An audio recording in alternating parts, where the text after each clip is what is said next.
Good morning, students. Social Research Methods, BA Part Second, Paper First, MDS university Ajmer के syllabus के according unit third में से हम पढ़ रहे हैं अवलोकन, ऑब्जर्वेशन। इससे पहले वाले वीडियो में हमने देखा था कि अवलोकन क्या है, अवलोकन का अर्थ क्या है, अवलोकन के गुण क्या हैं। अवलोकन के गुण में हमने देखा था कि अवलोकन सरलता लिए हुए, विश्वसनीयता, वस्तुनिष्ठता, सत्यापनशीलता, साथ ही प्रकल्पना में सहायक एक सार्वभौमिक विधि है। उसी क्रम में आगे चलते हुए हम देखेंगे कि लिमिटेशंस ऑफ ऑब्जर्वेशन, अवलोकन की सीमाएं क्या हैं। अवलोकन प्रयोगात्मक अध्ययनों में अत्यधिक प्रचलित विधि है।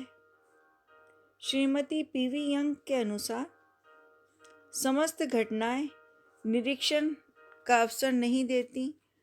जो घटनाएं निरीक्षण का अवसर देती हैं उनमें अवलोकनकर्ता के पास में नहीं होता एवं समस्त घटनाओं का अवलोकन पद्धतियों द्वारा अध्ययन संभव नहीं होता।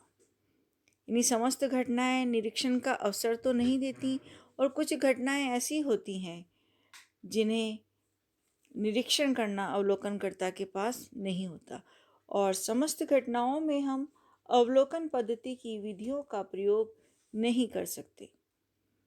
इसी क्रम में आगे बढ़ते हुए जॉन मेज लिखते हैं कि प्रथम स्तरीय प्रारंभिक अवलोकनों की को समयाभाव या सामान्य जानकारी उपलब्ध होने के कारण त्याग दिया जाता है।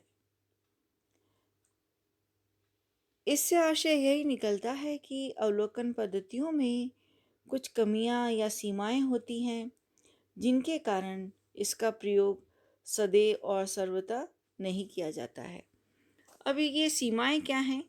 सबसे पहला है विशिष्ट घटनाओं में अनुपयुक्त, अनसुटेबल फॉर स्पेसिफिक फिनोमिना। कुछ सामाजिक घटनाएं विशेष प्रकृति की होती हैं जिनमें प्रायः व्यवहार को नहीं देखा जा सकता, जैसे प्रेम, सहानुभूति, क्रोध, संघर्ष। ऐसे व्यवहारों को अवलोकन द्वारा नहीं समझा जा सकता। यदि तथ्यों को एकत्र भी कर लिया जाए तो वे विश्वसनीय नहीं माने जा सकते। यदि कृत्रिम घटनाएं घटित कराकर उनका अवलोकन किया जाए तो उनमें स्वाभाविकता नहीं आ सकती। इसलिए किन्हीं विशिष्ट व्यवहारों में अवलोकन उपयुक्त पद्धति नहीं हो सकती। नेक्स्ट है सीमित क्षेत्र, लिमिटेड स्पेयर। मॉजर कहते हैं कि यह विधि समाजशास्त्रीय अध्ययनों में व्यवहारिक रूप में कम प्रयोग में आ पाती है। इसे केवल छोटे समाजों में ही प्रयोग किया जा सकता है।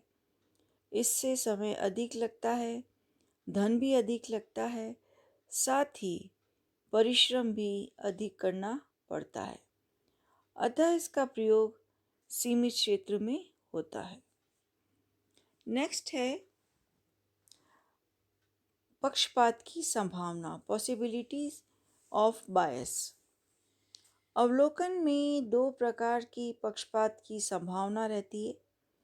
एक तो स्वयं अवलोकन के द्वारा और दूसरा अवलोकित समूह के द्वारा। क्योंकि अवलोकनकर्ता स्वयं ही घटनाओं तथा व्यवहारों के स्वतंत्र निरीक्षण को अपने दृष्टिकोण से प्रभावित करता है और अवलोकित समूह को ये जानकारी होने पर कि उसका अवलोकन किया जा रहा है, वह अपने उनके व्यवहारों में अस्वाभाविकता आ जाती है। इसलिए जहोदा एवं कुक का कहना है कि अवलोकित समूह को पूर्वाभास होने पर कि उनका व्यवहार देखा जा सकता है। वे जानबूझकर विशेष रूप से अपना व्यवहार प्रदर्शित करते हैं। कहने का मतलब यह है कि अवलोकनकर्ता तथा अवलोकित समूह दोनों ही तथ्यों में पक्षपात ले आते हैं, जिससे तथ्य संकलन निष्पक्ष नहीं रह पाता। नेक्स्ट है ज्ञानेंद्रियों के दोष, यानी कहना, सुनना, बोलना, समझना, दृष्टि, सुनने की शक्ति एवं हास को केंद्रित करने का दोष अवलोकन में बाधा उत्पन्न करता है। जैसे एक ही घटना को अवलोकन करता भिन्न भिन्न दृष्टिकोणों से देखता है, जिसके कारण उनके परिणामों में भी भिन्नता आ जाती है। जॉन मेज कहते हैं कि हमारी इंद्रियां अत्यधिक विभिन्नतापूर्ण, त्रुटिपूर्ण तथा विशिष्ट रूप में कार्य करती हैं। तुलनाएं करने के लिए भी इंद्रियां बुरे यंत्र होती हैं।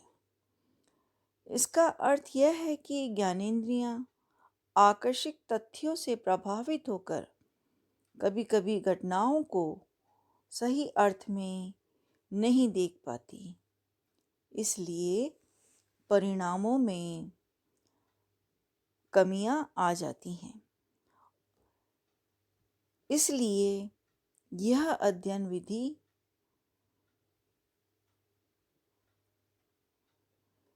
की कमी मानी जाती है। तो इस तरह से हमने देखा कि जहाँ अवलोकन के गुण भी हैं, वहाँ अवलोकन की सीमाएं भी हैं। सीमाओं में हमने देखा विशिष्ट घटनाओं में अनुपयुक्तता है, सीमित क्षेत्र है, पक्षपात की संभावना है, साथ ही ज्ञानेंद्रियों के दोष है।